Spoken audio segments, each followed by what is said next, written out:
장엄한 행렬과 함께 거대한 불화가 옮겨진다. 통도사의 창건 기념일을 앞두고 거행되는 영축 삼보 이운 행렬이다.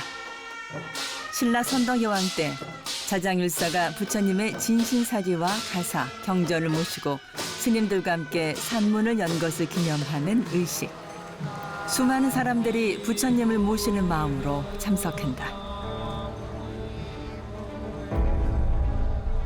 불화가 대걸리자 헌공 의식이 이어진다. 2018년 통도사를 포함한 사찰 7곳이 산사, 한국의 산지 승원으로 유네스코 세계유산에 등재되면서 통도사는 더욱 조명을 받고 있다. 우리에겐 너무나 익숙한 산사를 유네스코가 세계유산으로 인정한 이유는 무엇일까? 그리고 산사 중에서도 불지 종가라 일컬어지는 통도사에는 과연 어떤 가치가 있는 것일까?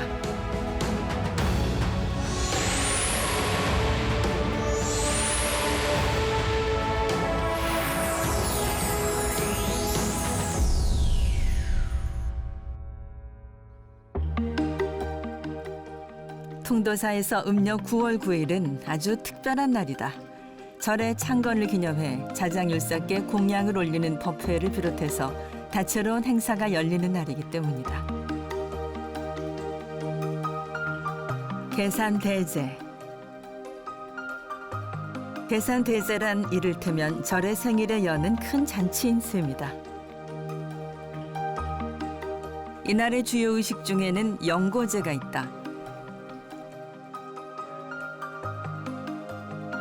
계산조당 앞에서 산중의 모든 스님들이 모여 헌공을 하며 자장율사가 통도사를 창건한 의미를 되새기고 그의 가르침을 계승하는 의식.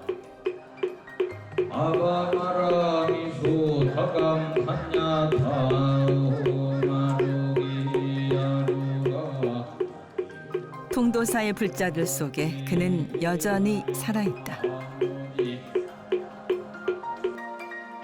단 하루를 살더라도 계를 지키다 죽을지언정 파괴를 하고 100년 동안 살기를 원치 않는다며 왕이 명령한 재상의 자리를 거부했다는 자장율사.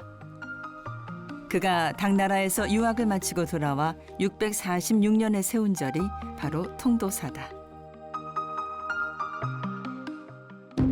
그렇다면 구체적으로 통도사의 어떤 점이 특별한 것일까?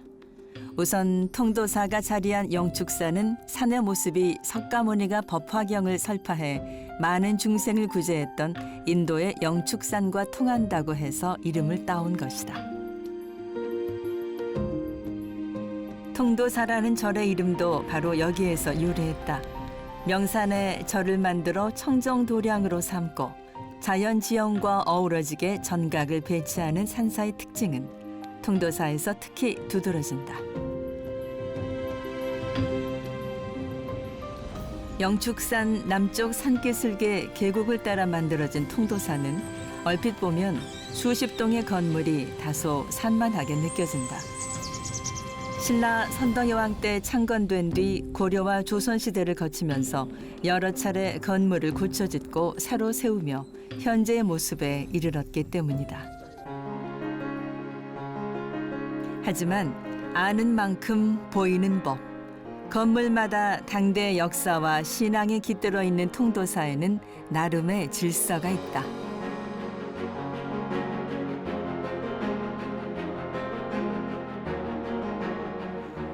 통도사는 크게 세 영역으로 나뉜다.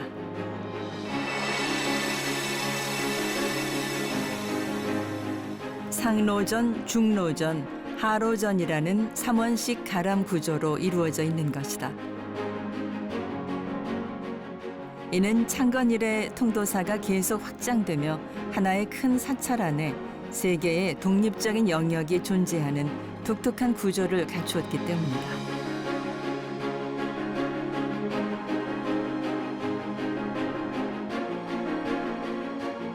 이들 세 영역은 기본적으로 남쪽을 정면으로 삼아 만들어졌지만 동서로 놓인 하나의 통로를 통해 유기적으로 연결되고 있다.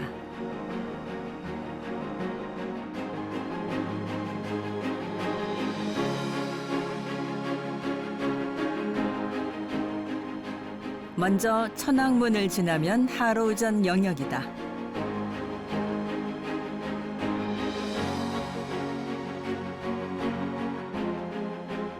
네 건물이 하나의 마당을 가운데 놓고 미음자로 둘러서 있다. 그중 중심이 되는 영산전 안에는 매우 화려하고 독특한 벽화들이 가득해 눈길을 끈다.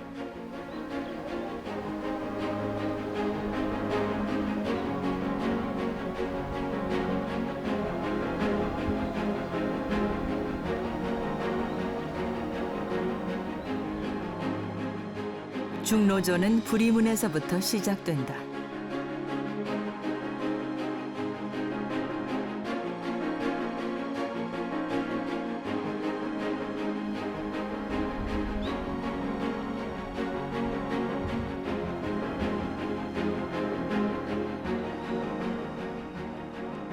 앞뒤로 나란히 서 있는 관음전과 용화전 뒤 대광명전이 중심 건물이다. 이들 세 건물은 시대 요구에 따라 통도사가 화엄신앙에서부터 미륵신앙 그리고 관음신앙으로 신앙체계가 확장되며 통합불교적인 성격을 띠게 되는 역사를 보여준다.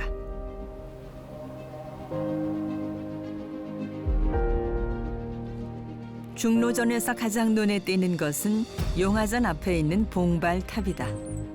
특이한 모양의 이 탑은 석가모니의 발효를 형상화한 것인데 장차 용화수 아래에서 성불해 모든 중생을 구제하게 될 미륵불에게 바친다는 경전의 내용을 표현한 것이다.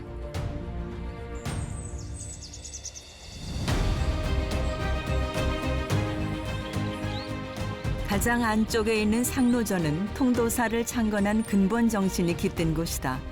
이곳은 신성성과 역사성뿐만 아니라 특별한 건축 구성으로도 유명하다. 사실 상로전의 실체를 한 번에 파악하기란 어렵다.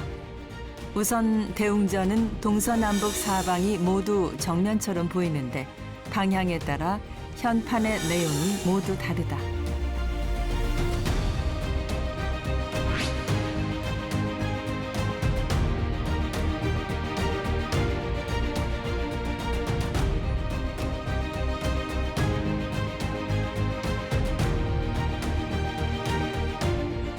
대웅전은 외형도 독특하지만 여느 전각과 다른 점이 있다.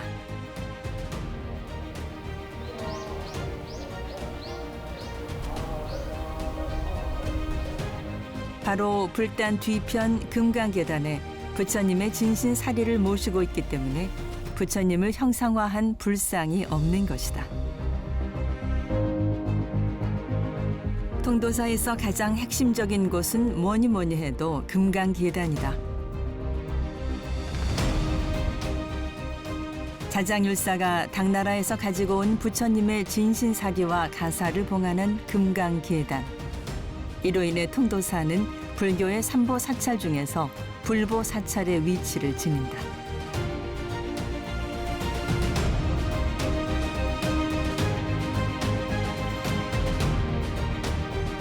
사실 통도사가 세워진 이유 자체가 바로 이 금강계단에 있다.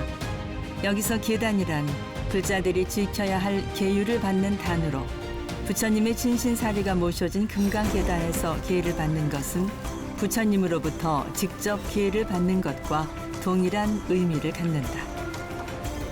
때문에 자장율사는 모든 승려에게 이곳에서 계를 받도록 해 당시 무분별하게 난입하던 승단을 조직하고 체계화했다. 신라 불교의 기틀을 세운 것이다. 통도사 창건 당시부터 지금까지 수많은 이들이 불교에 귀의하고 계를 받은 금강계단. 이곳은 계에 의지해 평생 수행하고 자기 완성을 이뤄가는 불자들로서는 가장 성스러운 장소다.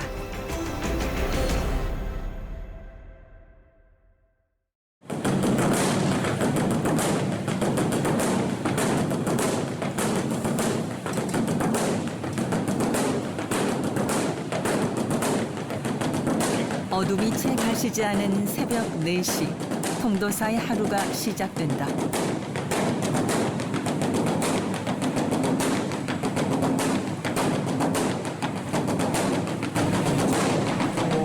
통도사는 신앙의 공간이자 스님들이 수행하고 생활하는 터전이기도 하다.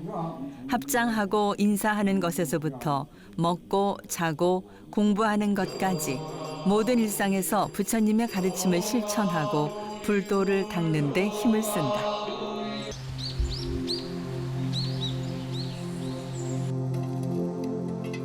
통도사에서는 아직도 장작불로 밥을 짓는다.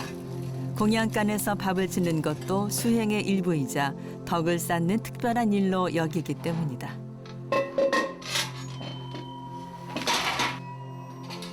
부처님은 오전 9시에서 11시 사이인 4시에 오직 한 끼 식사만 하셨기에 지금도 그 시간에 맞춰 부처님께 올리는 밥을 짓는다.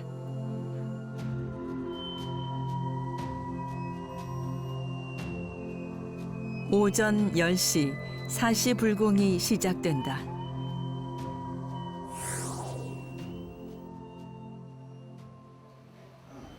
새벽 이불과 사시 불공 그리고 저녁 이불 이렇게 하루 3번 올리는 이불은 부처님에 대한 존경의 의미와 함께 자신의 수행을 돌아보고 모든 중생들의 깨달음을 기원하는 의미가 담겨 있다.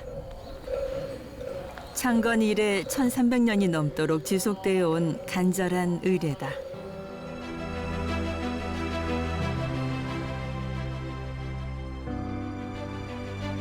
통도사는 큰 절이다.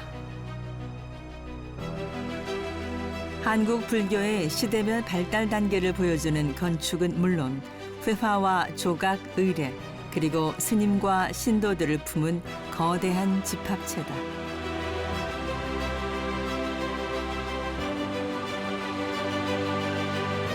이뿐만이 아니다.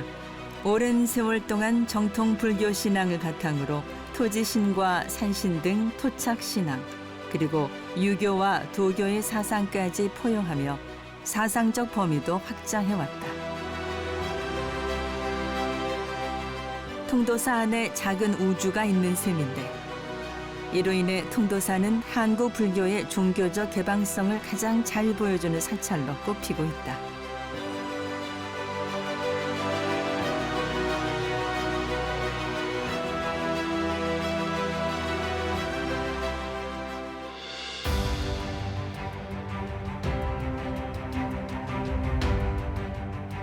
영축산 자락에 자리 잡은 통도사에는 본절뿐 아니라 산내외에 19개의 암자도 있다.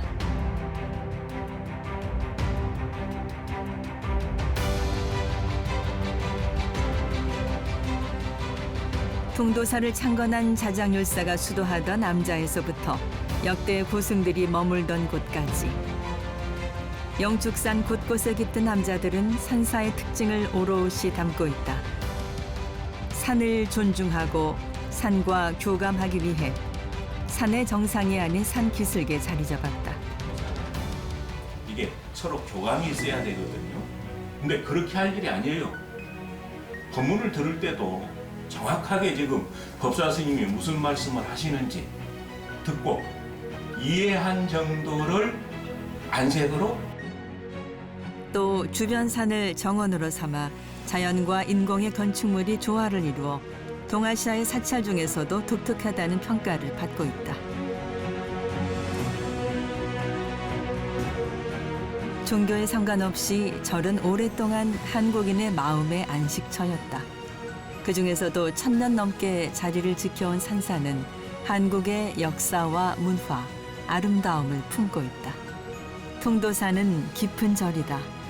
부처님의 진신사리에서 비롯한 불보 신앙과 금강계단에서 시작한 계율 신앙을 바탕으로 1300년이 넘도록 한국 불교의 정신적 구심점이 되어왔다.